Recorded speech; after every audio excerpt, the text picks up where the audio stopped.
Thanks, everybody. Thank you. It's time to tell the truth. For too long, politicians have been telling us that we can have it all, that you can have your cake and eat it, and I'm here to tell you that that isn't true. It never has been. There are always tough choices in life and in politics.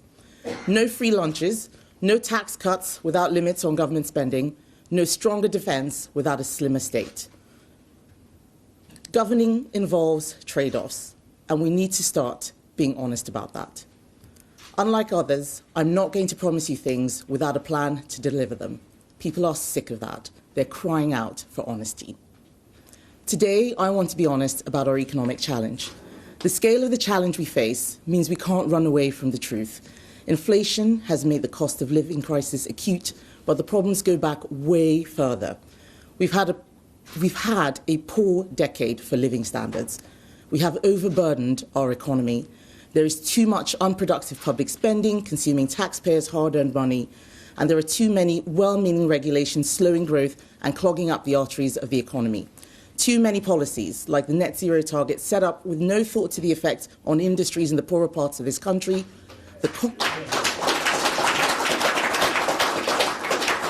The consequence is simply to displace emissions to other countries, unilateral economic disarmament. And that is why we need change. And that is why I'm running to be leader.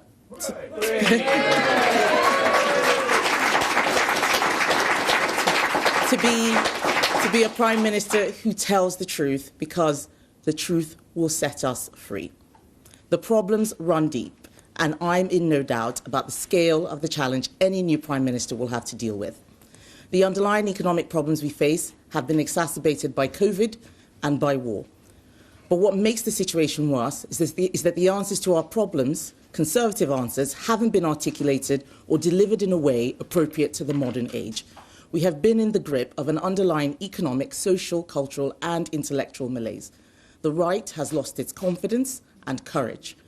Our ability to defend the free market as the fairest way of helping people prosper has been undermined. It has been undermined by a willingness to embrace protectionism for special interests. It's been undermined by retreating in the face of the Ben & Jerry's tendency, those who say a business's main priority is social justice, not productivity and profit. And it's been undermined by the actions of crony capitalists who collude with big bureaucracy to rig the system in favour of incumbents against entrepreneurs.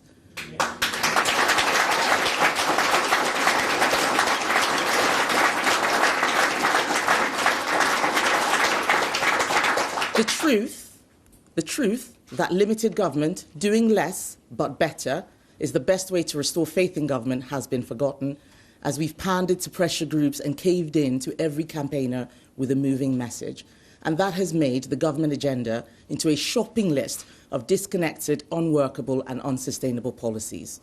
The knowledge that the nation state, our democratic nation state, is the best way for people to live in harmony and enjoy prosperity has been overridden by the noisy demands of those who want to delegitimize, decolonize and denigrate. And if we don't stand up for our shared institutions, for free speech, due process and the rule of law, then we end up with a zero-sum game of identity politics which only increases divisions when we need to come together.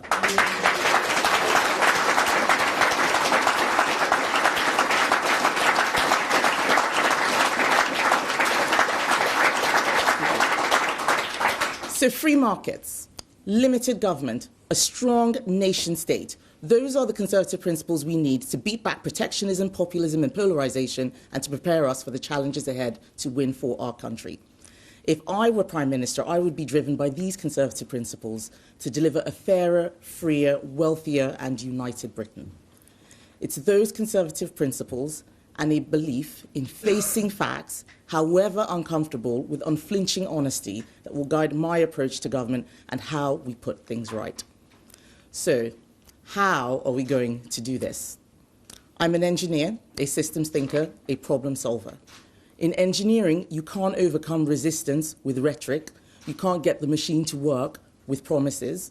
You need to analyze the issue deeply, untangle the mess others have made, and methodically put things right.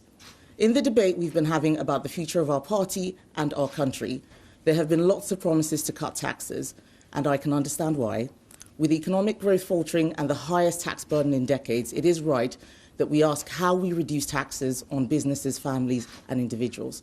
And I am committed to reducing corporate and personal taxes. But I will not enter into a tax bidding war over my tax cuts are bigger than yours.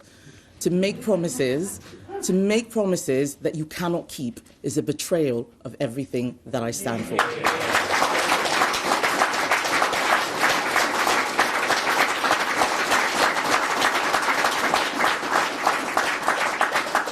And I really want to stress that the dividing line in this race is not tax cuts, it's judgment.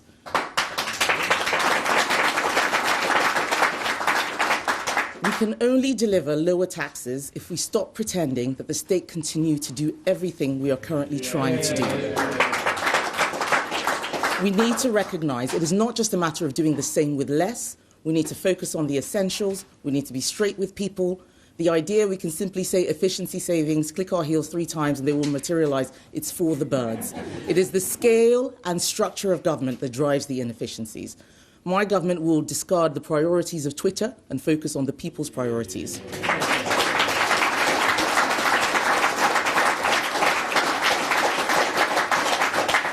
When we can't deliver passports and driving licenses on time, why are we spending millions on people whose jobs literally didn't exist a decade ago, like staff well-being coordinators in the public sector? What about the well-being of the actual public who can't go on holiday because we can't process a piece of paper in time? We are now taxing and spending more on government than we have ever done, and yet people's satisfaction with the quality of their day-to-day services is falling. This is not sustainable. We can't carry on subsidising so many young people onto university courses, which leave them with debts and diminished job prospects. We must require schools to concentrate on effective whole-class teaching of rigorous subjects rather than allocating tight resources to superfluous support staff and peripheral activities. We should get the police to focus on neighbourhood crime, not waste time and resources worrying about hurt feelings online.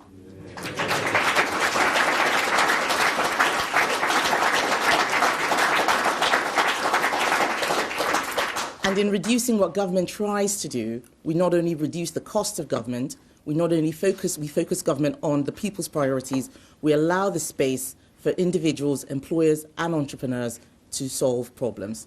And only then do we create the opportunity to cut taxes.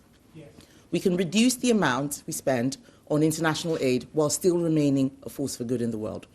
We can ensure an efficient civil service, but let's be clear, simply getting rid of diversity and equality officers is not going to move the dial. It's not good enough to just promise a bonfire of quangos. Every single quango leader should be accountable and sackable by a democratic minister. We can create proper accountability around the £100 billion in grant which government currently dispenses. Every household in the country, especially during this current cost of living crisis, thinks about value for money with every pound of the earned wages that they spend.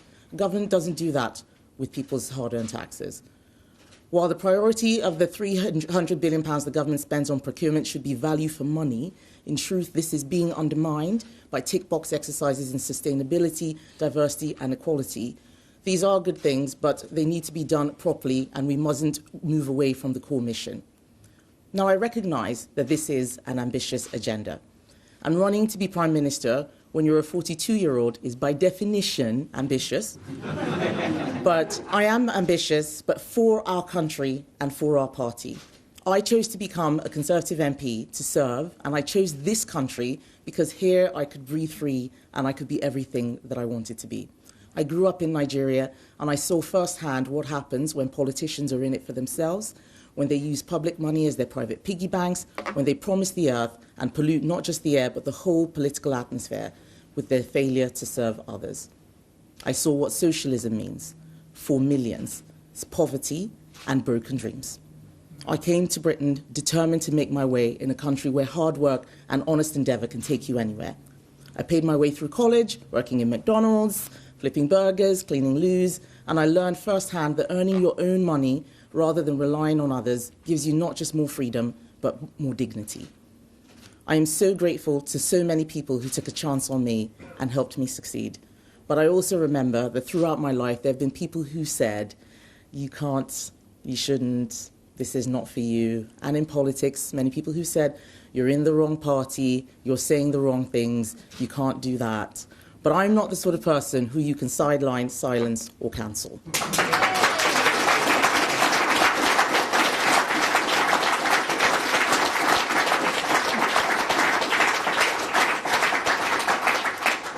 I tell the truth, I fight for change, I stand up for people, and I stand up for the causes and the country I love. Some might say this is no time for novices. I think this is no time for steady as it goes sinking into decline. It's time for change.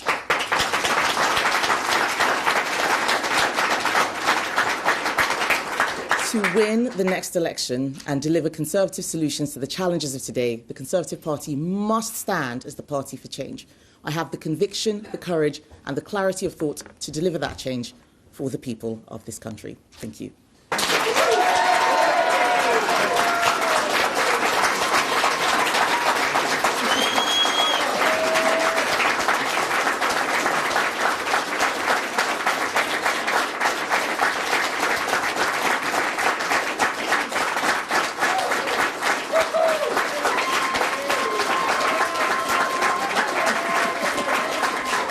Thank you, everybody. Thank you.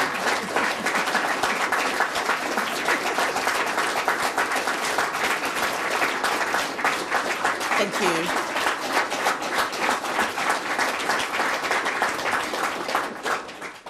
Thank you so much. I have a very enthusiastic support group.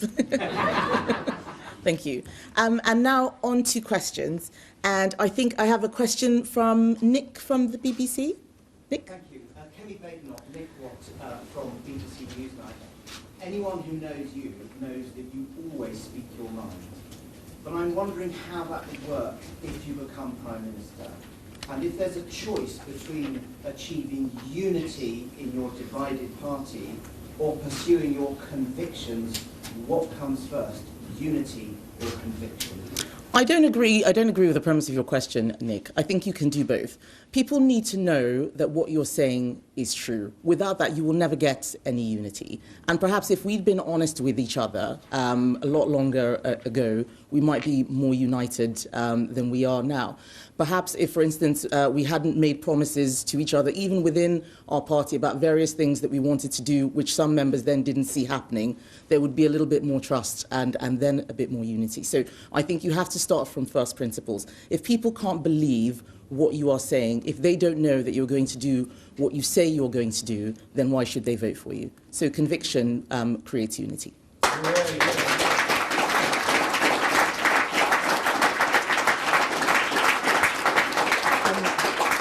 And then from GB News, Darren McCaffrey.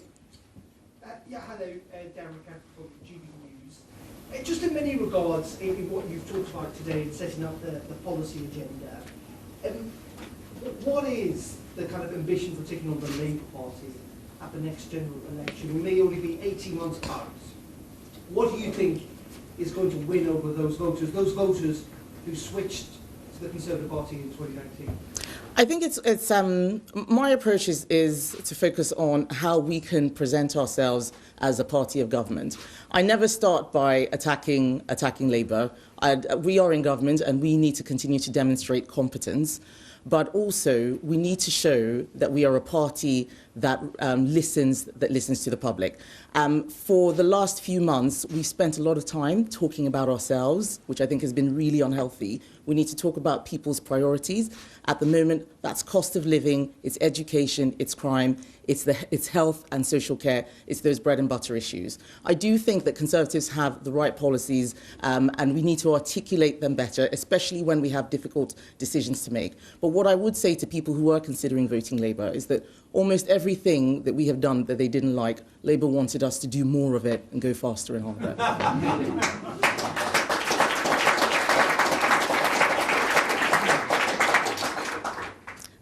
Shihab Khan from ITV.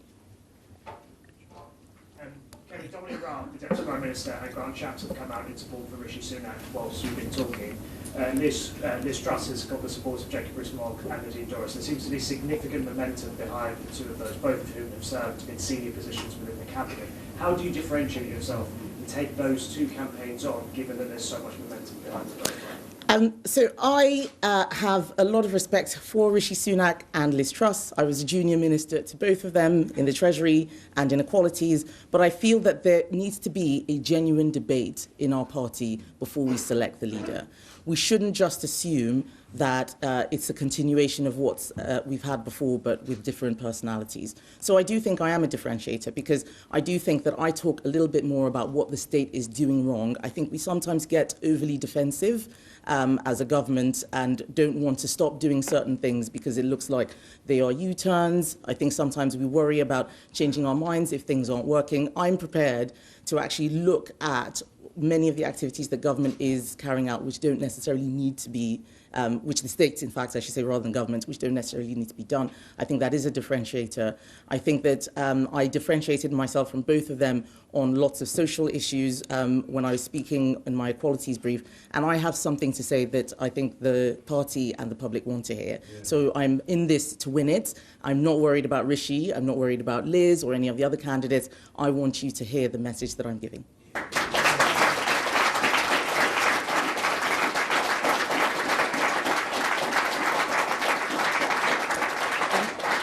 Jonathan Riley from The Sun. You talk about not giving people a free lunch, but many Sun readers will be concerned about paying their heating bills in the winter, buying groceries that are affordable. If you became Prime Minister on September the 5th, what would you do in the short term to tackle the cost of living crisis?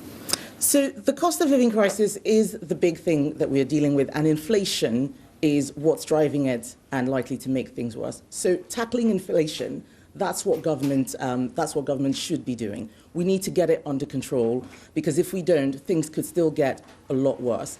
And I think that if we focus on the things that government should be doing, that only government can do, we will make things easier for people, both in the short, medium and long term. What I'm not going to do is come out with lots of micro policies about giving people £50 cash here or a rebate there. I think it's very inefficient. There is a lot of dead weight in how we run government. I have people in my constituency telling me that they don't need the winter fuel payments that we give them because they can afford it. Why do we not have a more sophisticated mechanism for means testing? Those are the sort of long-term things which government should be doing, which we haven't been doing, because we're focusing always on the short term, on the news headlines for tomorrow. So what I'm not going to do is give headlines for tomorrow. I'm talking about system change.